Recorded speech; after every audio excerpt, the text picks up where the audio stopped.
what's up? It's Renee Mija. I hope you guys are having a great day. I'm a musician and a sociologist, graduated from the top university in sociology. I also have 4 other related degrees in behavioral science, economics, etc. All right. But I've seen this in academic studies, case studies, personal life, interpersonal life. Let's talk about it. Narcissistic triangulation. If you're not aware of narcissistic triangulation, this is pretty much one of the most important parts of narcissism.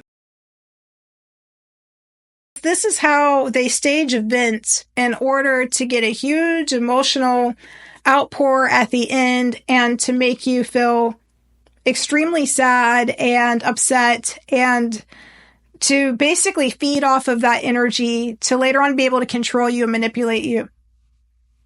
So how this typically may work is it probably will start early on. It could start on the first date, could start before the first date. It could start very early on, first couple of weeks within the relationship. They'll mention to you another girl, another person. Let's say it's Susan. And they'll tell you all about Susan. They might tell you great things about her. They might tell you how, she's really smart or she's really this or that. But they'll usually also have a but. But she's an alcoholic, or but she's into this really bad form of behavior. And you're like, okay, why are we talking about this? And a lot of times they'll even show you a picture. This is kind of a telltale sign of narcissists. They like to show pictures of, oh, look at what this one looked like. And because they want you to compare yourself to them, and they want you to think, oh, I'm so glad I'm not Susan, and this is why the narcissist likes me, because I don't do those things. But unfortunately, the narcissist is only using this person to further set you up down the line. Now, unfortunately, they're probably not telling you the truth about who that person is to them, and how they intend on using this person within your connection or your relationship with a narcissist. They like to have multiple people because essentially with triangulation, the narcissist likes to bounce off of and feed off of different people and multiple people, because if you can't give them enough attention, this other person can. If you are questioning the narcissist, or you're thinking, well, maybe this isn't that great of a relationship, they can now go over to that other person and cry on their shoulder and make you look bad to this other person. And the bottom line is they need to have that constant stream of supply coming in. They need to have that constant flow of attention and energy to validate their false sense of self. But here's where it gets interesting. During the devaluation phase, they can then start acting like the future that they faked with you is at jeopardy, and now you're basically being interviewed, or you're being auditioned for the role of, let's say, their wife in Utah on a farm. Let's say that that's the future they faked with you.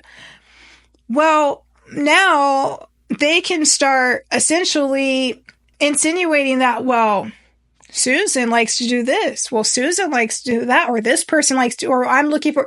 They'll start saying and doing little things to make you feel like your future is at jeopardy with them, and that you have to conform to what they want in order to ensure that you have this fantasy dream life with them that they painted with you early on in the beginning of the relationship. This is to make you feel insecure. This is to make you question yourself, to make you doubt yourself, to make you feel unsure of yourself.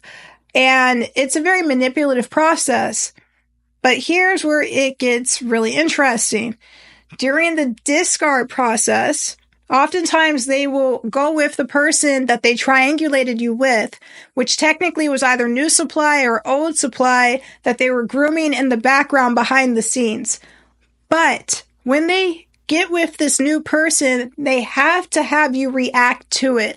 They have to have that huge emotional display, that outpouring of emotion, particularly if you're an empath. You're able to feel a wide range of emotions, intense emotions. You experience intense emotions. Or if you're a creative person, they want you to give them all of that emotion, to give them that outward display. Ideally, they want to make you look crazy. They want to make you look insecure. They want to make you look sad. They want to make you look stressed out, stressed and pressed. They want to be able to point their finger and laugh at you and, oh, look at them. That's so sad. Look at what they're doing. They're crazy. They're calling me. They want all of that. And essentially, it's almost like the entire relationship, because inevitably they were, planning on this huge outpouring of emotion and this huge display of emotion once they discarded you. This makes them feel in control. It makes them feel powerful. It makes them feel like a supreme being when they can get you to react in that way, especially if you're someone who's usually very in control and you're emotionally stable. They want to see you, act a fool or be mad or be upset. They want to see that from you, especially if you're very composed as well. It's like triple high that they get off of this. This is why the number one thing you can do with a narcissist is completely ignore their social media, their texts, their calls, not pay attention to what they're doing after the discard, regardless of who discarded who. The narcissist constructs these plots and these twists and these storylines kind of like someone crafting out a movie. So when you're not responding or when you're not paying attention, when you don't care, when you're not playing their role, they don't know what to do. And in some cases, they might actually get desperate and they might do a desperate Hoover. They might quickly dump or get rid of who they're with and cancel, change the plans and come back to you. They might gossip. They might start a smear campaign. They might even tell buddies of theirs or people with an alliance of them to come to you and to start asking you questions or invite you out to certain events or earn your trust in order to get you to be at an event they're going to be at so you can encounter them and get upset and get sad. They're basically like big bullies. They want to see all of this so they can feel powerful. Of course, you've got to really use your intuition because during this process, it's like the make or break time, especially if you did the discard first. They didn't have enough time to groom supply behind the scenes. And so they may even go to another form of supply who's also a narcissist themselves. Oftentimes, these relationships are going to be short-lived. It's all done for you. They put on a big show for you. And it's almost like a secondary feeding off of energy. So I'll explain.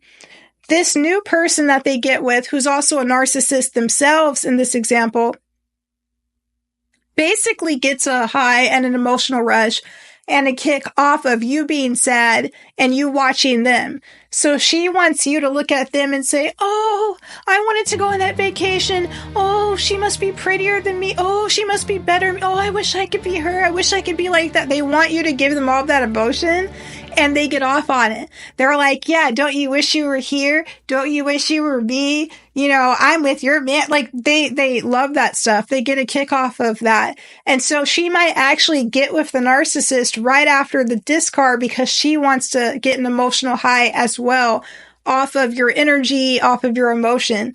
So this is very important. It's all staged and it's all planned.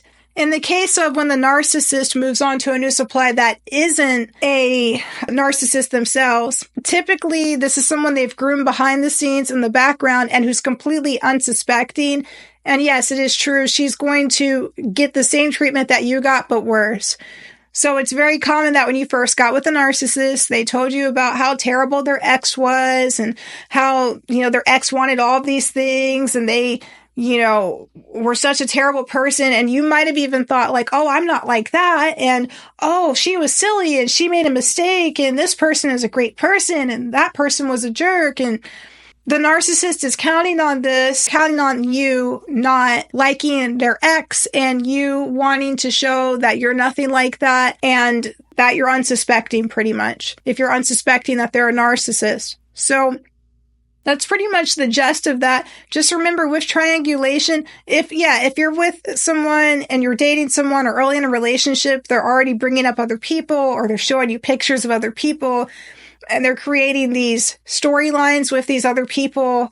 It's a good sign that they're setting you up for triangulation and further manipulation. I hope you have a great rest of the day. Like and subscribe, and thanks so much for hanging out, and I will see you next time. Bye-bye.